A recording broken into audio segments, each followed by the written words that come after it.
तो चलिए दोस्तों, अब हम पार्ट सेकंड स्टार्ट करते हैं चैप्टर 4 का। तो इस पार्ट में हम क्या पढ़ने वाले हैं? इस पार्ट में हम पढ़ने वाले हैं कि कैसे आयनिक और इलेक्ट्रोवैलेंट बॉन्ड बनते हैं, और हम उसी को कंटिन्यू करेंगे और बाकी सब थ्योरीज भी हम डिस्कस करेंगे।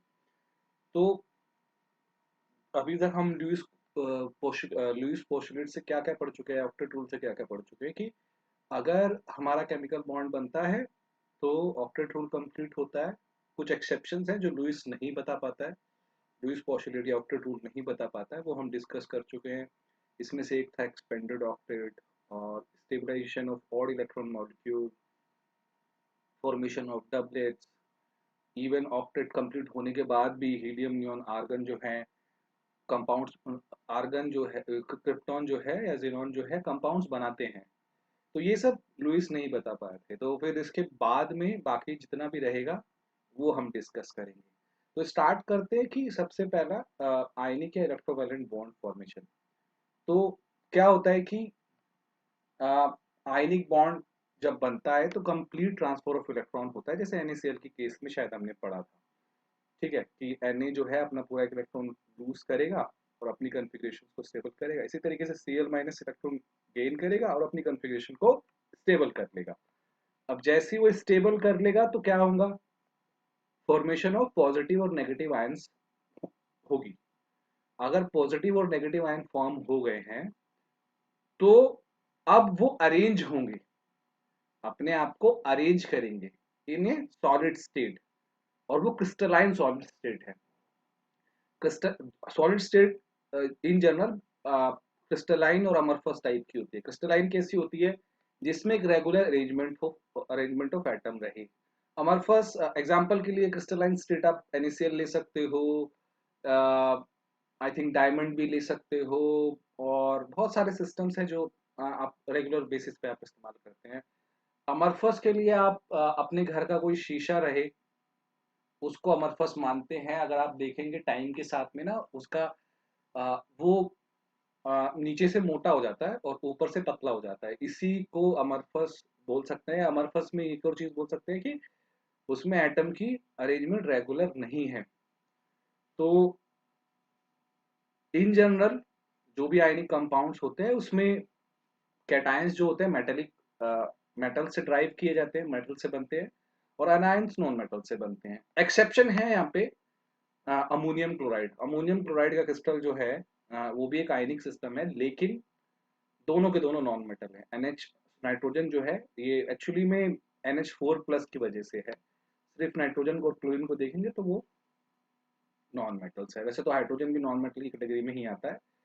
तो overall it is a system जो एक्सेप्शन में आता है। तो आई थिंक ये क्वेश्चंस कभी कभी पूछ लेते हैं कि एनी मतलब कभी कभी आपको हिंट्स में आ जाएंगे कि इस तरह का क्वेश्चन कोई आएगा कि कौन सा सिस्टम है जो जिसमें दोनों मतलब सारे एटम्स नॉन मेटल का फिर भी वो आयनिक कंपाउंड बनाता है।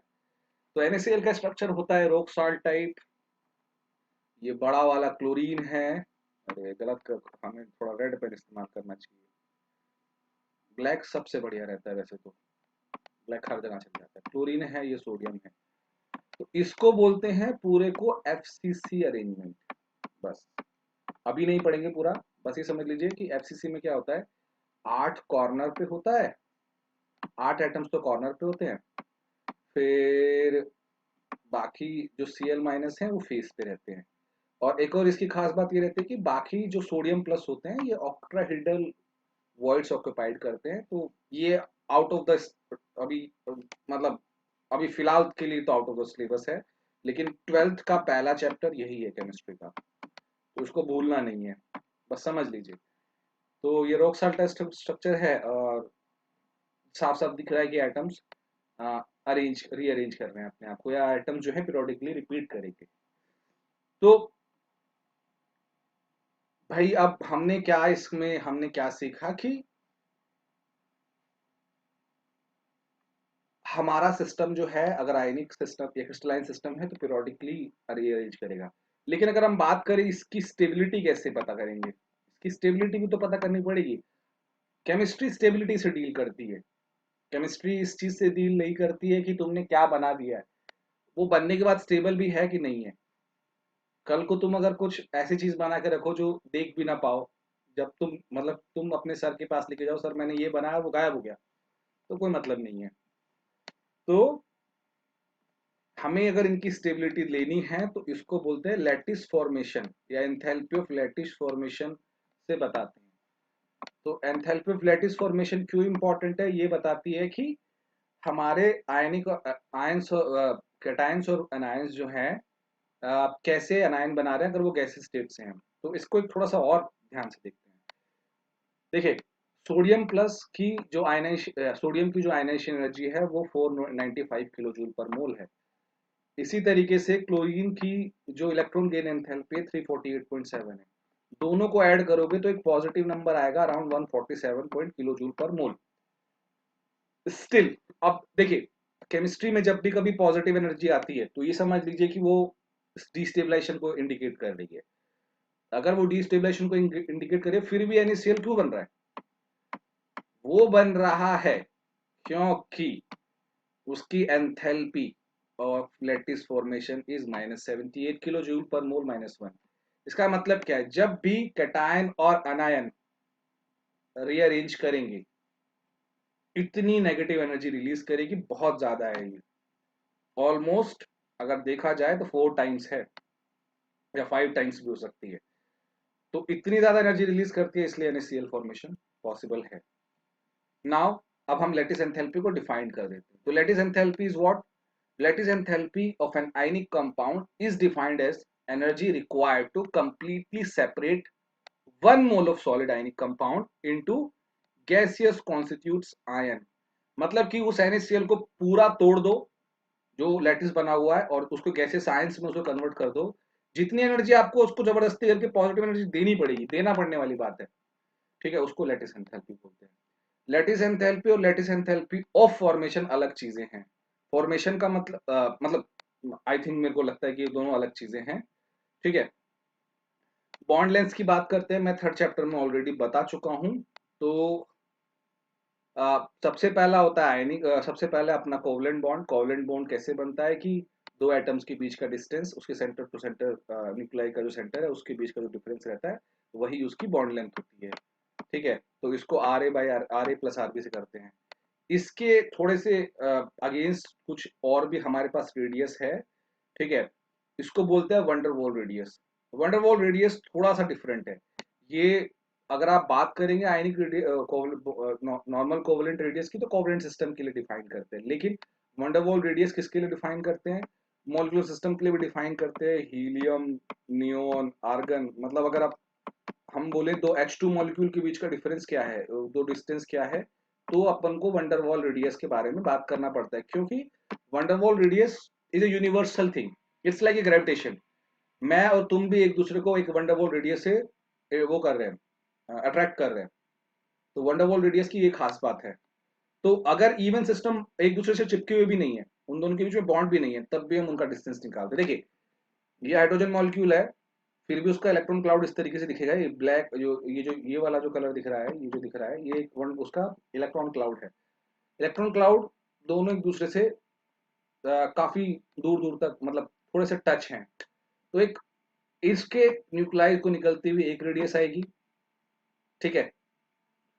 इसको बोलेंगे, ये इसने दिखा रखा 180 पिकोमीटर। तो ये हाइड्रोजन, ये क्लोरीन के केस में है मोस्टली, मुझे ऐसा लगता है, हाँ, साइज ऑफ क्लोरीन।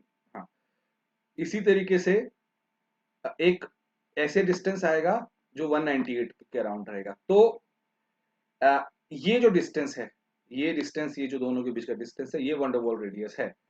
ये इसका बॉन्ड लेंथ है। अगर यहां से सेंटर टू सेंटर लोगे, ये इसका बॉन्ड लेंथ है। इसका आधा कर दोगे तो एटॉमिक रेडियस है। तीनों चीजें एक ही बारी में समझ में आ गई, बात खत्म हो गई। वंडरवॉल रेडियस मॉलिक्यूल के बीच का डिस्टेंस है, दो मॉलिक्यूल के बीच का, जब इवन वो बॉन्ड स्टेट में ना भी हो। बॉन्ड लेंथ क्या है? दो न्यूक्लाई के सेंटर टू सेंटर को मिला दो, जो भी डिस्टेंस आएगा वो उसका कोवलेंट रेडियाई है। अगर उसको आधा कर दोगे कोवलेंट रेडियाई को, तो आपके एटॉमिक रेडियस है। और जो कोवलेंट रेडियाई जो दो, उसको बॉन्ड लेंथ भी बोल देते हैं। नाउ एक और टर्म होती है bond length, bond angle. Bond angle क्या रहती है कि जो भी बॉन्ड पेयर्स हैं उनके बीच का जो एंगल रहता है उसको बॉन्ड पेयर कहते हैं। जैसे वाटर के बीच का जो बॉन्ड पेयर है, ऑक्सीजन हाइड्रोजन के बीच में बॉन्ड रहता है, ऑक्सीजन दूसरे हाइड्रोजन, इनके बीच का जो बॉन्ड एंगल है 104.5 डिग्री है। तो बॉन्ड एंगल भी समझ में आ गया। तो angle between two bond pair is a bond angle. Next is bond enthalpy. Bond enthalpy का जो कॉन्सेप्ट है आई थिंक सिक्स चैप्टर में आप अच्छे से पढ़ेंगे, लेकिन बेसिक इंफॉर्मेशन जो फोर्थ चैप्टर में वो मैं आपके साथ शेयर कर देता हूँ। देखिए, इसको क्या करेंगे कि तुम्हारे पास कोई मॉलिक्यूल सिस्टम है, उसको उसके एटॉमिक स्टेट में कन्वर्ट कर दोगे जितनी एनर्जी चाहिए रहेगी, ठीक है, उसको उसकी बॉन्ड एंथैल्पी बोलते हैं। सपोज मैं H2 गैस की बात करूं, दो हाइड्रोजन एटम्स में कन्वर्ट कर देते हैं, जो भी एनर्जी हमें जरूरत पड़ेगी, यहाँ इंपॉर्टेंट है जरूरत की, ये देनी पड़ेगी, टूटेगा नहीं अपने आप हाइड्रोजन।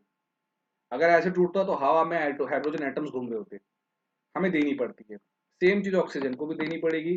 देखिए, अब ये तीन कुछ इंडिकेट कर रहे हैं। क्या इंडिकेट कर रहे हैं हमें? अगर हम बेसिक केमिस्ट्री याद हो तो इसमें डबल बॉन्ड था, इसमें ट्रिपल बॉन्ड था, इसमें सिंगल बॉन्ड था। तो साफ साफ पता चल रहा है कि ट्रिपल बॉन्ड के लिए हमें बॉन्ड एंथैल्पी जो होगी वो ज्यादा होगी, या बॉन्ड एसोसिएशन एंथैल्पी जो होगी ज्यादा रहेगी। इसलिए ट्रिपल बॉन्ड स्ट्रॉन्गर होता है, जो हम क्वांटिटेटिवली हम मेजर कर पा रहे हैं कि स्ट्रॉन्गर तो होता है भाई। ठीक है, अब एक नया केस देख लेते हैं। नया केस क्या है कि ये भाई वो तो दोनों सिमिलर टाइप ऑफ एटम्स थे। अगर सिमिलर टाइप ऑफ एटम्स हैं तो बहुत इजीली हम बता सकते हैं दोनों को तोड़ दिया। लेकिन अगर एक से ज्यादा एटम और वो मतलब उसमें अलग अलग तरह के एटम्स है, अब देखिए इसमें हाइड्रोजन और ऑक्सीजन है, तो हमको जब तक वो पूरा टूट नहीं जाएगा ना तब तक हम नहीं कर सकते। जैसे H2 अगर तोड़ते हैं तो H गैस बनेगा, OH गैस बनेगा, पहली एटॉमिक रेशियो मिलेगी। OH को अगर तोड़ेंगे दूसरी मिलेगी। अब इन दोनों को एवरेज करना पड़ेगा, यानी दो टर्म ऊपर रहेंगी और प्लस में दोनों को ऐड करके प्लस डिवाइडेड बाय 2 करना है। सेम चीज अगर मीथेन के लिए करेंगे तो हमको कम से कम 5 बार ऐसा करना पड़ेगा। ठीक है, 4 बार सॉरी। H2O जो है 2 बार आ जाएगा। जितने उसमें वो रहेगा, सपोज जितने भी एटम्स हैं, इसको याद करने का तरीका एक है, कितनी बॉन्ड डिस्ट्रीब्यूशन चलती रहेगी, जितने एटम्स हैं 3 - 1 कर दो, इसी तरीके से 5 - 1, तो 4 स्टेप्स बनेंगे। स्टेप्स को याद करने का तरीका है कि पहले वाले में 2 बनेंगे क्योंकि 3 एटम्स थे, दूसरे वाले में 5 है तो इसलिए 4 स्टेप्स बनेंगे। ठीक है, तो भाई मैं मॉर्निंग में थोड़ा रिकॉर्ड कर रहा हूँ वीडियो, थोड़ा थका हुआ हूँ, तो बीच बीच में थोड़ा सा ऐसा लगेगा कि मैं आ, जा रहा हूँ, लेकिन हाँ मेरी एनर्जी थोड़ी कम नहीं होती है, थोड़ा थक जाते हैं, लेकिन it's a part of life. Bond order, देखिए बॉन्ड ऑर्डर क्या होता है। बॉन्ड ऑर्डर डिफाइन करता है कि कितने बॉन्ड्स हैं दो एटम्स के बीच में। अभी बता चुका हूँ, हाइड्रोजन के बेस में सिंगल होता है, डबल होता है ऑक्सीजन के बेसिस पे, ऑक्सीजन के बीच में, नाइट्रोजन के बीच में ट्रिपल। ठीक है, नेक्स्ट है रेजोनेंस स्ट्रक्चर। देखिए, बहुत बेसिक इंफॉर्मेशन दी गई है फोर्थ चैप्टर में, लेकिन ये इतना छोटा टॉपिक है नहीं, ये बहुत ही इंपॉर्टेंट टॉपिक है। जैसे ही तुम्हारी ऑर्गेनिक केमिस्ट्री स्टार्ट होगी, आपको मतलब आपको याद आएंगे आपके बड़े बड़े लोग जिन्होंने आपको बोला था कि जिंदगी में पढ़ लो। क्योंकि ऑर्गेनिक केमिस्ट्री में जैसे ही बेंजीन आ जाती है, उसके बाद कुछ भी जो होता है बेंजीन मॉलिक्यूल्स के, तुम बिना रेजोनेंस स्ट्रक्चर के उसको एक्सप्लेन करना नामुमकिन हो जाता है। रेजोनेंस के बिना उसको, या मिजोमेरिक इफेक्ट भी बोलते हैं उसको, एक्सप्लेन करना नामुमकिन है। तो आपको रेजोनेंस पर बड़ा ध्यान से समझना पड़ेगा। देखिए रेजोनेंस क्या होता है, ओजोन मॉलिक्यूल का एक एग्जांपल ले लेते हैं और हम उसका लुईस स्ट्रक्चर पोस्टुलेट बनाते हैं। मैंने बताया था कि उसमें फॉर्मल चार्जेस बनते हैं। तो जैसा अगर हम लुईस के बेसिस पे जाए ना, तो एक बॉन्ड छोटा हो जाएगा, एक बॉन्ड बड़ा हो जाएगा। ठीक है, लेकिन एक्सपेरिमेंटली ऐसा नहीं होता है। एक्सपेरिमेंटली क्या होता है, हमको सारे बॉन्ड बराबर मिलते हैं। ये बेसिस बता रहा हूं। तो अगर लुईस के हिसाब से देखें तो ये स्ट्रक्चर और ये स्ट्रक्चर काफी है बताने के लिए, लेकिन ऐसा होता नहीं है। तो इस दोनों का कुछ हाइब्रिड बन जाएगा। हाइब्रिड मतलब हाइब्रिड को कैसे समझाते हैं, आपने घर में लिया, जो अब थोड़ी बहुत मम्मी तो रोटी वोटी बनाते हुए देखा होगा, तो क्या होता होगा कि कभी कभी ना रोटी बनाते हुए आटा बच जाता है, तो मम्मी क्या करते हैं, उस आटे को मिला के एक और रोटी बना देती है। हमने एक बड़े साइज का या छोटे साइज का अलग अलग आटा लिया और उसको मिला के एक पूरा आटा बना दिया। तो इसी को रेजोनेंस बोलते हैं कि दो अलग अलग साइज के आटे को मिला के दोनों को ऐड करके एक बड़ा आटा बना, फिर बीच से काट दिया तो दोनों बराबर बन जाएंगे। It's like that. देखिए 148 121 121 148, but and result is 128 128, it is called resonance. तो ये, इनको एक और नाम बोलते हैं कैनोनिकल फॉर्म्स बोलते हैं इनको, ठीक है। और इसको बोलते हैं रेजोनेंस हाइब्रिड, भूलना नहीं है। कैनोनिकल फॉर्म और रेजोनेंस हाइब्रिड में डिफरेंस है। कैनोनिकल फॉर्म रिप्रेजेंट करती है लुईस स्ट्रक्चर्स को, रेजोनेंस हाइब्रिड इंडिकेट करता है फाइनल स्ट्रक्चर। तो ये चीज लिखी हुई थी तो मुझे लगा थोड़ा शेयर कर देते हैं। नाउ पोलैरिटी ऑफ बॉन्ड्स की बात करते हैं। पोलैरिटी ऑफ बॉन्ड्स क्या बोलते हैं? पोलैरिटी ऑफ बॉन्ड्स बोलते हैं कि जब कभी भी जब कभी भी हमारे एटम्स के बीच में इलेक्ट्रोनेगेटिविटी का डिफरेंस रहता है, उनके बीच में पोलैरिटी डेवलप होती है। वैसे तो इसके बिना भी डेवलप होती है, 5th चैप्टर में इसको देखना पड़ेगा, आता है ये भी चीज। अगर लेट सपोज अभी मान लेते हैं कि इनके बीच में कोई भी पोलैरिटी नहीं है, वैसे इनको नॉन पोलर ही बोला जाता है, लेकिन रियलिटी ऐसी नहीं होती है, इनमें भी कुछ पोलैरिटी होती है, बहुत कम होती है। अब आप बोलोगे सर आप तो बेवकूफों जैसी बात कर रहे हो, कम होती है ज्यादा होती है। बेटा अगर इनमें पोलैरिटी नहीं होती ना, तो हाइड्रोजन को आप कभी भी लिक्विफाई नहीं कर पाते, कभी नहीं, जिंदगी भर भी नहीं कर सकते। और मेंशन है कि हाइड्रोजन को ना 0 केल्विन पे भी लिक्विफाई नहीं कर सकते, 0 केल्विन टेम्परेचर पे भी हाइड्रोजन लिक्विफाई नहीं होती है, लेकिन प्रेशर अप्लाई करने से हो जाती है। जबरदस्ती करके बॉन्ड बनाए गए हैं, लेकिन हाँ प्रेशर करके अप्लाई होती है। तो लोग इस चीज को बहुत ही गलत तरीके से बताते हैं कि हाइड्रोजन में कोई भी पोलैरिटी नहीं होती है। हाइड्रोजन में पोलैरिटी होती है लेकिन बहुत कम होती है। और अभी मैंने आपको एक चीज बताई थी, वंडरवाल फोर्सेस वो हर जगह काम करते हैं, तो हाइड्रोजन के केसेस में भी वंडरवाल फोर्सेस काम करते हैं, और जैसे ही प्रेशर बढ़ाते हो वंडरवाल फोर्सेस इंक्रीज करने लगते हैं, ठीक है। तो अब आप बोलेंगे प्रेशर बढ़ाने से कैसे वंडरवाल फोर्सेस इंक्रीज कर गए? बेटा देखो, ऐसा नहीं है कि एक ये सिर्फ दो मॉलिक्यूल के बीच की फोर्स है, ये 1000 मॉलिक्यूल के बीच की फोर्स भी हो सकती है। जैसे जैसे मॉलिक्यूल पास आते चले जाएंगे ना, उनके बीच में वंडरवाल फोर्सेस बढ़ती ही चली जाएंगी। और वंडरवाल फोर्सेस की ब्यूटी के बारे में जानना है तो अपने डीएनए के स्ट्रक्चर्स के बारे में पढ़ना। वहां पर एक लेयर से दूसरी लेयर, मतलब जो डीएनए की कॉइल्स है, वो वंडरवाल फोर्सेस की वजह से किस तरीके से चेंज करती है ना, वो अनोखा है। मतलब नेचर ने किस तरीके से वंडरवाल फोर्स का यूज किया हम सोच नहीं सकते। तो मैं थोड़ा सा खो जाता हूँ टॉपिक्स में, वापस आते हैं। तो पोलैरिटी ऑफ बॉन्ड्स इसमें जीरो है, सभी सिस्टम्स में जीरो है, मान लेते हैं अकॉर्डिंग टू 11th केमिस्ट्री। गलत नहीं है, एनसीईआरटी की केमिस्ट्री बाइबल है। जो लोग प्रिपरेशन कर रहे हैं अपनी नेट और जेई, जो भी आप प्रिपरेशन कर रहे हो, बाइबल नहीं बोलते हैं, चलो वो नहीं तो फिर गलत पता नहीं क्या कुछ सुनेंगे लोग। अपना धर्म बहुत ही अच्छा है, इसको बोल देते हैं रामायण है, ठीक है। रामायण पढ़ोगे, अच्छे कर्म करोगे और रिजल्ट भी अच्छा मिलेगा। भागवत गीता भी बोल सकते हो, अपनी अपने स्टूडेंट्स के लिए भगवत गीता है।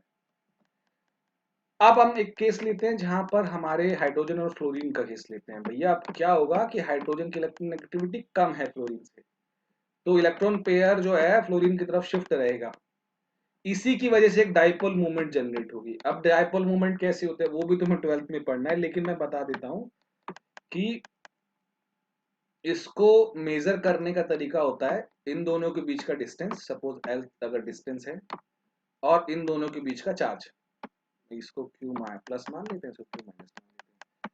तो इन जनरल आप बोलोगे सर दो चार्ज में से कौन सा चार्ज लेना है, तो देखिए इन जनरल डाइपोल मूवमेंट का फॉर्मूला ये होता है P इंटू अल्फा। बट यहाँ पे इलेक्ट्रिक फील्ड का कोई रोल तुम्हें पता नहीं चलेगा, तो हम इसका एक और फॉर्मूला होता है Q इंटू टू एल। जो भी चार्ज है, मैग्नीट्यूड ऑफ चार्ज की बात की जा रही है, ठीक है। तो Q इंटू टू एल भी हम इसको, तो तुम्हारे वाले में ये वाला फॉर्मूला मेंशन है। एनसीईआरटी मतलब हमारी एनसीईआरटी में अगेन, तो यही फॉर्मूला हमको पता होना चाहिए। ठीक है, अब दूसरे केसेस बात करते हैं। वाटर, वाटर का डाइपोल मूवमेंट देखेंगे तो पॉजिटिव नेगेटिव की तरफ से पॉजिटिव से नेगेटिव रहेगा। और सबसे बड़ी बात, dipole movement is a vector quantity, vector quantity जो होती है दोनों कन्वर्स करती हैं, उनका सम निकालना पड़ता है। तो इसीलिए ये एक डायरेक्शन में रहेगा। और मेजरेबल डाइपोल मूवमेंट होती है वाटर के केसेस में, आप चेक कर सकते हैं वाटर की डाइपोल मूवमेंट मेजर की जाती है। वाटर अगर पोलर नहीं होता तो वाटर के बारे में एक चीज मैं थोड़ा सा बोलना चाहता हूँ। वाटर का डाइलेक्ट्रिक कांस्टेंट है 81 टाइम्स, मतलब 81 times of air relative to air. इसीलिए शायद नेचर ने बड़ा अच्छे तरीके से वाटर को चूज किया है नेचर में, क्योंकि वो सब कुछ आयनाइज कर सकती है, ट्रांसपोर्ट में काम कर सकती है, इवेपोरेशन में काम कर सकती है वाटर। तभी पानी को जल ही जीवन बोला जाता है। जल के अंदर पता नहीं क्या क्या छिपा हुआ है। कमाल की एक मतलब मुझे जो मेरी पानी की बेसिस पे जो मतलब साइंस बेसिस, जब मैं पानी पहली बार वाटर के बारे में स्टडी कर रहा था, तो मेरे लिए सबसे फैसिनेटिंग वो था कि इन जनरल अगर कोई सिस्टम का सॉलिड स्टेट जो होती है अ, वो ज्यादा डेंस होती है, उसकी डेंसिटी ज्यादा होती है लिक्विड स्टेट से, अगर डेंसिटी की बात की जाए। तो मैं जब 9th में था तब मुझे पहली बार पता चला था कि वाटर एक ऐसा सिस्टम है जिसमें लिक्विड स्टेट में डेंसिटी ज्यादा होती है, इसलिए बर्फ ऊपर तैर रही होती है पानी के। बर्फ को डुबा नहीं सकते हो आप पानी के ऊपर। हाँ, अब पता है, तुम डुबाने की कोशिश कर लेना, खुद बैठ जाओगे उसके ऊपर तो फिर मैं नहीं बोल सकता, फिर तो डूब ही जाएगी। लेकिन वैसे नहीं डूबती है, और वो रिप्रेजेंट करते हैं कि सॉलिड स्टेट में वाटर की डेंसिटी जो होती है कम होती है लिक्विड से। पढ़ेंगे हम इसको भी आगे आगे, लेकिन अच्छी चीज है, मन में आया शेयर कर दिया। हाँ, दूसरा है दूसरा सिस्टम है BF3। तो BF3 क्या होता है कि ये बोरान टेट्राफ्लोराइड होता है। इसमें डाइपोल मोमेंट निकालोगे, पॉजिटिव टू नेगेटिव निकालने की कोशिश करिए, इन दो सिस्टम्स का यहाँ पे आ जाएगा, फ्लोरीन वाले का यहाँ पे आ जाएगा, नेट डाइपोल मोमेंट जीरो हो जाएगा। इसलिए बोरा तो इसमें मतलब सबसे इसका डाइपोल मोमेंट जीरो होता है। तो थोड़ा सा माफ कीजिएगा, मेरा अलार्म बज गया, तो काफी मतलब कभी कभी ये रिमाइंड करा करा देता है कि मैं भी बल अलार्म को बम की तरह डिफ्यूज करता हूँ। तो थोड़ा 1 सेकंड दीजिएगा, मुझे थोड़े अलार्म अब बंद करने पड़ेंगे क्योंकि अब ये लगातार बजेंगे।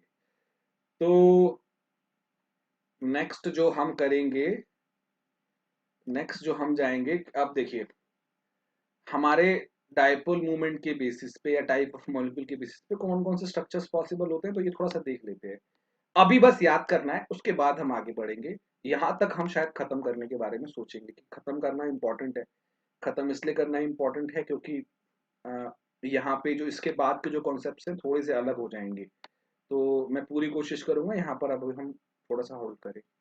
ठीक है, तो अगर सिस्टम में दो एटम्स हैं और दो एटम्स हैं तो वो लीनियर होता है। ठीक है, हमेशा, इवन उसके पास लोन पेयर भी रहे। मॉलिक्यूल अगर ए बी है तो वो लीनियर भी हो सकता है, बेंड भी हो सकता है, लेकिन अगर लीनियर है तो कोई लोन पेयर नहीं है, लीनियर नहीं है या बेंट है तो उसके पास लोन पेयर्स हैं। अगला स्ट्रक्चर है NH3 मॉलिक्यूल AB3। इसमें ट्राइगोनल पिरामिडल बनता है, ट्राइगोनल पिरामिडल और प्लेनर भी बन सकता है। इन स्ट्रक्चर को हम डिटेल में पढ़ने वाले हैं, फिलहाल के लिए याद कर लीजिए। याद करना मतलब याद करना कुछ गलत चीज नहीं होती है बच्चों। ये मुझे आज तक ना समझ नहीं आता है कि लोग बोलते हैं हम कॉन्सेप्ट समझा रहे हैं, कॉन्सेप्ट समझा रहे हैं, गलत चीज है ये।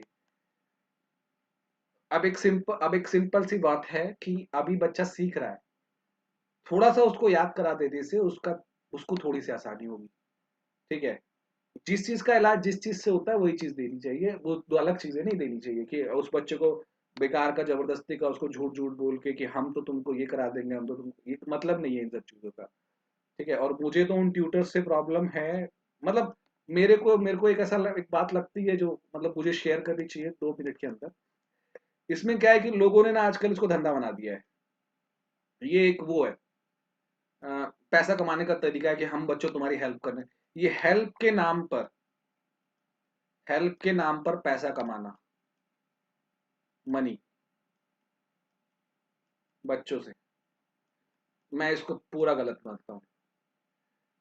आईआईटी, इवन मैं आईआईटी में काम करता हूँ, तो मैं कल देख रहा था, आईआईटी के लेक्चर सुनता रहता हूँ। सब्सक्राइबर थे करीब 1.96 मिलियन। फिर मैंने एक जगह पे देखा, फालतू आदमी 10 मिलियन। क्या करता है वो करता है, कभी गोबर दिखा देता है, कभी नाच देता है। गलत नहीं है, एंटरटेनमेंट है, होना चाहिए। बेटा आप लोगों को पढ़ाने के लिए ना, हम लोगों को पढ़ाने के लिए लोगों ने अपनी जिंदगी पूरी लगा दी है, उसके बाद भी उनको कोई रिकॉग्निशन नहीं है। मुझे वो रिकॉग्निशन नहीं चाहिए, मैं पर्सनली लेवल पर बोलूं, मुझे नहीं चाहिए। मैं बहुत खुश हूं, मैं ऐसा रहता हूं। लेकिन जिन लोगों ने 15-15 साल, 20-20 साल, 30-30 साल अपने लगा दिए, उनको कोई नहीं जानता है। शायद वो भी ये नहीं चाहते कि उनको कोई जाने, लेकिन एटलीस्ट रिस्पेक्ट तो शायद उनके लिए बनती है। आज के ज़माने में जहाँ पर आपको कोई अपनी एक बुक से कॉपी कॉपी से कुछ शेयर कर देता है, वो बोलता है तेरे पे एहसान कर दिया है। और उन लोगों ने अपनी पूरी 30 साल 40 साल की नॉलेज आपको बोर्ड पे दे दी, सिखा दिया ऐसे ये लोग, बिना पैसे लिए।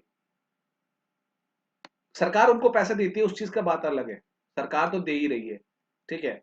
लेकिन बेटा उन्होंने 30 साल की नॉलेज शेयर कर दी, 30 से 40 साल की नॉलेज ऐसे शेयर कर दी आप लोगों को सिखाने के लिए, अपनी नई जनरेशन के लिए। और कभी ये नहीं बोला कि भैया हमको ये चीज कम है, आप बच्चे ऐसे हो जाओ, बच्चे वैसे हो जाओ।